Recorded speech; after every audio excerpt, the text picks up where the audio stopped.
So, even though we're reviewing last night, I'd like to start with old school Bill Parcells. Mike Del Tufo, you remember when we first came on the air 22 years ago on NFL Network, 22 seasons ago?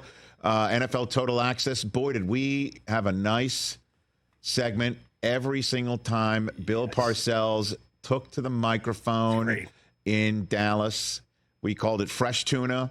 There it is right there from 2003. There's your guy from back in the Dallas early aughts days, and we all know him, obviously, from his time with the New York Giants and the Patriots and the Jets. But the reason why I bring it up is I learned a lot of football phrases listening to Parcells. Yeah. Okay?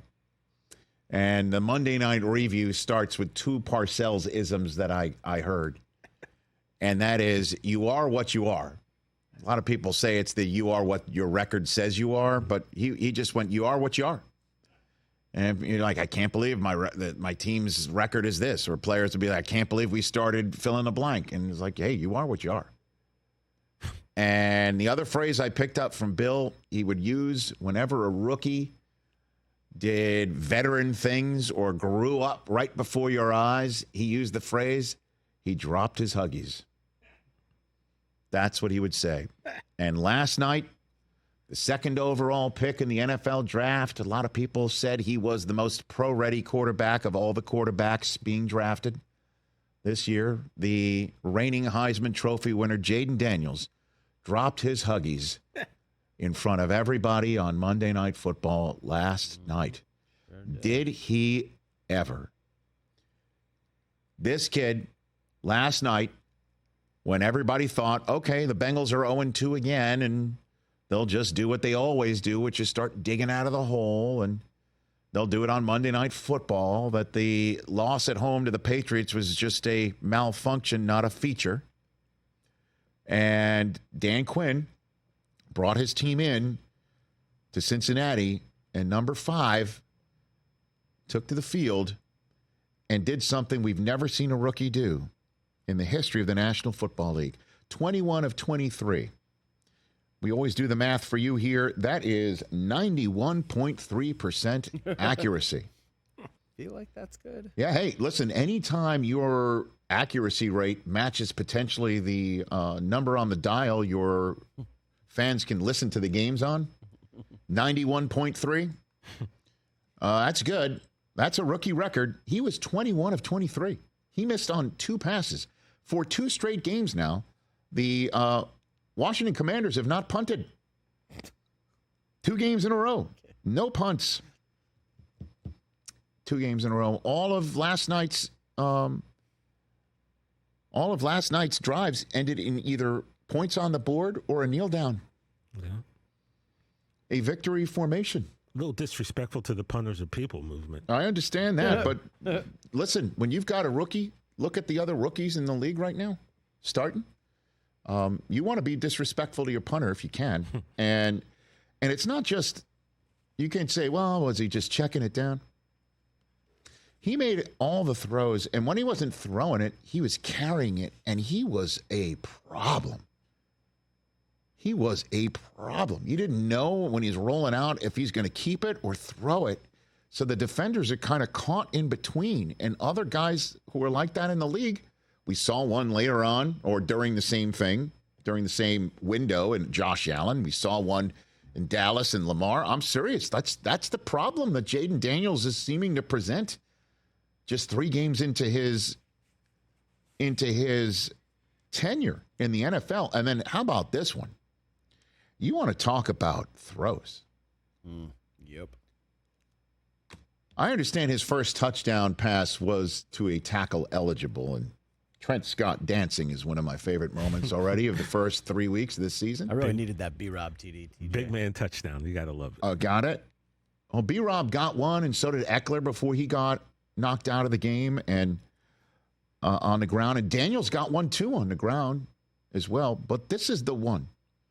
Final drive of the game. Joe Burrow has already done what he needed to do, which is get the Bengals back within 1 score. And Jamar Chase is doing his thing. By the way, how about that? as well. Jayden Daniels and the Washington Commanders absorbed a 41-yard touchdown strike from Burrow to Chase to start the game, and you thought maybe the boat race was on. And instead, they just methodically moved down the field and tied the game. Kid wasn't phased in the jungle. And Chase scores again. It's a one-score game again. And what the Commanders do is just start a 9-minute drill, you know? And they were trying to run the clock out best they can. But here we were with a drive that started at the 9-minute mark. Now here we are with 2:10 to go in the game. It is a 3rd and 7. It is on the Cincinnati 27-yard line. And it is staring everybody in the face that if the Commanders don't pick this thing up, they kick a field goal, and Burrow has a shot to tie it with a 2-point conversion. By the way, the reason why they need the 2 is because another pass interference call in the end zone wasn't called, just like in Atlanta the night before. That said, it's all on the line. Jayden Daniels threw a perfect ball to Terry McLaurin, who must be out of his mind right now that his rookie quarterback could make throws like that one and the throw that he made to McLaurin earlier in the game for 50-plus yards, and can also run it and can also stay calm under pressure and can also be accurate to the tune of 91.3%. Part of the 91.3% last throw of the night for Jayden Daniels was this gorgeous dot. It was beautiful. And, listen to him after the game. They're even saying to him, hey, you just won on Monday Night Football. You just sent Joe Burrow and the Bengals to 0-3 and winning the battle of Heisman Trophy winning LSU quarterbacks. Jayden, does that surprise you? Here is his answer. Third game in the NFL, that level of success, does any of this surprise you? Yes and no. Yes, because obviously it's something new to me as I continue to journey in my rookie year. But also just knowing the aspect, I put in the work. And what's done in the dark will always come to light. So I just know that I'm prepared for these moments week in and week out. I'm just got to go out there and play football and execute. Yeah, that's just all I'm going to do. I'm prepared. Again, he and Michael Penix Jr. were being discussed as the most pro-ready quarterbacks in the draft this year. And sure enough, what we saw last night, I understand it's early. It's very early. But Commanders fans, you got to sit here and think to yourselves, did we just hit the jackpot in the quarterback draft lottery? Did we just do that? Do we have this really happening here? That's what all fans whose teams are quarterback hungry and win hungry and, desperate to stop getting kicked in the nards, needy, all wondering when they choose a quarterback, 1st overall, 2nd overall, 3rd, 4th, 5th overall, whatever. Can we possibly get the football gods to drop into our laps a generationally talented quarterback? Let's see what happens. But for this night, you saw a pair of huggies dropped. That didn't look like a baby. That looked like a grown-ass man who is a problem for opposing defenses and has everybody in that building believing. Did you see Terry McLaurin's reactions on the sidelines too? Because he was doing, there was no connection between these two guys of significance through the first 2 games. I'll be honest with you. I'm always going to be straight up with people here. Dan Quinn, love having him on this program. He came on last week.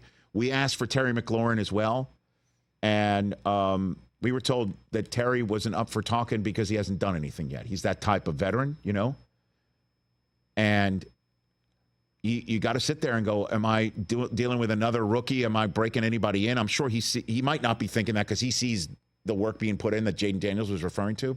But you could see him going, yes, yes, yes, yes. I have got a guy who can put it in my hands, and I will make plays. You want to give me those chances, and I will cash them. He is that type of receiver. We focus on all the other Ohio State kids. This is kind of the OG right now in the league from Columbus. I mean, and you got the guys who can run it. Again, they're just 2-1, but that was huge. You got to sit here, and if you're a Commander fan, and go, did we just hit the jackpot? Catch the Rich Eisen Show every single day on the Roku Channel, 12 to 3 Eastern, for free.